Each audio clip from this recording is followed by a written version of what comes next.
কাৰ্যালয় ঘেৰাও কৰা হ'ব আৰু আজি গণতন্ত্ৰ শেষ স্থলৈকে আন্দোলন হ'ব।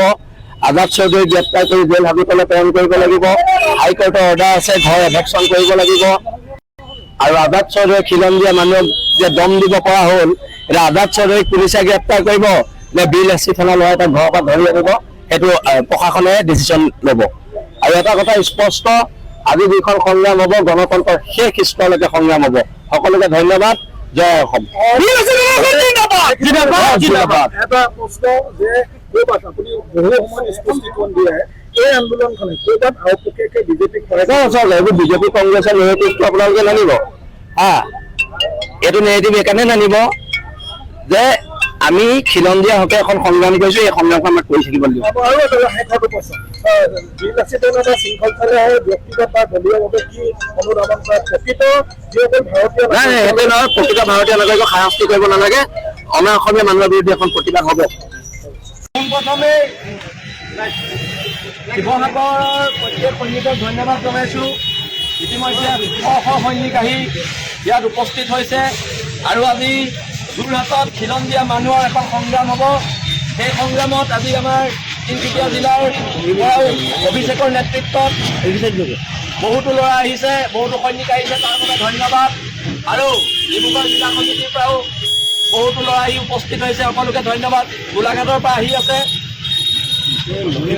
লখিমপুৰৰ পৰা আহি আছে।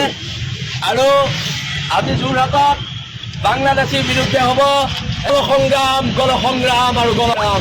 সকলোৱে একেলগে কওক জয় অসম, জয় অসম। আছে হেংদাংলু নাই, আছে হেংদাংলু নাই, আছে হেংদাংলু নাই। ধন্যবাদ। জিন্দাবাদ, জিন্দাবাদ, জিন্দাবাদ, জিন্দাবাদ, জিন্দাবাদ, জিন্দাবাদ, জিন্দাবাদ, জিন্দাবাদ।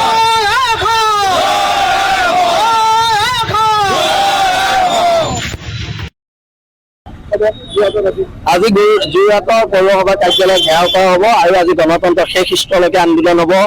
আজাদ চৌধুৰীক গ্ৰেপ্তাৰ কৰি জেল হাজতলৈ প্ৰেৰণ কৰিব লাগিব। হাইকোৰ্টৰ অৰ্ডাৰ আছে, ঘৰ এভেকশ্যন কৰিব লাগিব। আৰু আজাদ চৌধুৰীক খিলন দিয়া মানুহক যে দম দিব পৰা হ'ল, এতিয়া আজাদ চৌধুৰীক পুলিচে গ্ৰেপ্তাৰ কৰিব নে বিল এছ চি থানা ল'ৰাই তাক ঘৰৰ পৰা ধৰি আনিব, সেইটো প্ৰশাসনে ডিচিশ্যন ল'ব। আৰু এটা কথা স্পষ্ট, আজি যিখন সংগ্ৰাম হ'ব গণতন্ত্ৰৰ শেষ স্থলৈকে সংগ্ৰাম হ'ব। সকলোকে ধন্যবাদ। জয় অসম। এটা প্ৰশ্ন যে ক'ৰবাত আপুনি বহু সময়ত স্পষ্টীকৰণ দিয়ে এই আন্দোলনখনে ক'ৰবাত আওপকীয়াকৈ বিজেপিক এইবোৰ বিজেপি কংগ্ৰেছৰ নেৰেটিভটো আপোনালোকে নানিব হা। এইটো নেৰেটিভ এইকাৰণে নানিব যে আমি খিলন দিয়া হকে এখন সংগ্ৰাম কৰিছো, এই সংগ্ৰামখন আমাক কৰি থাকিব লাগিব। আৰু এটা শেষৰটো প্ৰশ্ন, বিল আছে এটা শৃংখল চালে ব্যক্তিগত বা দলীয়ভাৱে কি অনুধাৱন কৰা প্ৰকৃত যিসকল ভাৰতীয় নাই সেইটো নহয়, প্ৰকৃত ভাৰতীয় নাগৰিকক শাস্তি কৰিব নালাগে। আমাৰ অসমীয়া মানুহৰ বিৰুদ্ধে এখন প্ৰতিবাদ হ'ব। পোনপ্ৰথমে শিৱসাগৰৰ প্ৰত্যেক সৈনিকক ধন্যবাদ জনাইছোঁ। ইতিমধ্যে শ সৈনিক আহি ইয়াত উপস্থিত হৈছে আৰু আজি যোৰহাটত খিলন দিয়া মানুহৰ এখন সংগ্ৰাম হ'ব। সেই সংগ্ৰামত আজি আমাৰ তিনিচুকীয়া জিলাৰ পৰাও অভিষেকৰ নেতৃত্বত বহুতো ল'ৰা আহিছে, বহুতো সৈনিক আহিছে, তাৰ বাবে ধন্যবাদ। আৰু ডিব্ৰুগড় জিলা সমিতিৰ পৰাও বহুতো ল'ৰা আহি উপস্থিত হৈছে, সকলোকে ধন্যবাদ। গোলাঘাটৰ পৰা আহি আছে, লখিমপুৰৰ পৰা আহি আছে।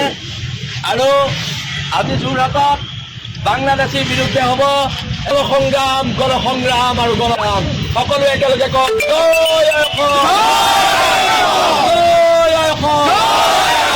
আছে হেংদাংলু নাই, আছে হেংদাংলু নাই, আছে হেংদাংলু নাই। ধন্যবাদ। জিন্দাবাদ, জিন্দাবাদ, জিন্দাবাদ, জিন্দাবাদ, জিন্দাবাদ, জিন্দাবাদ, জিন্দাবাদ।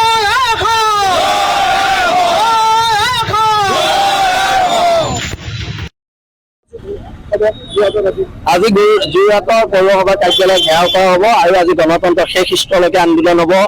আজাদ চৌধুৰীক গ্ৰেপ্তাৰ কৰি জেল হাজতলৈ প্ৰেৰণ কৰিব লাগিব। হাইকোৰ্টৰ অৰ্ডাৰ আছে, ঘৰ এভেকশ্যন কৰিব লাগিব। আৰু আজাদ চৌধুৰীক খিলন দিয়া মানুহক যে দম দিব পৰা হ'ল, এতিয়া আজাদ চৌধুৰীক পুলিচে গ্ৰেপ্তাৰ কৰিব নে বিল এছ চি থানা ল'ৰাই তাক ঘৰৰ পৰা ধৰি আনিব, সেইটো প্ৰশাসনে ডিচিশ্যন ল'ব। আৰু এটা কথা স্পষ্ট, আজি যিখন সংগ্ৰাম হ'ব গণতন্ত্ৰৰ শেষ স্তৰলৈকে সংগ্ৰাম হ'ব। সকলোকে ধন্যবাদ। জয় অসম।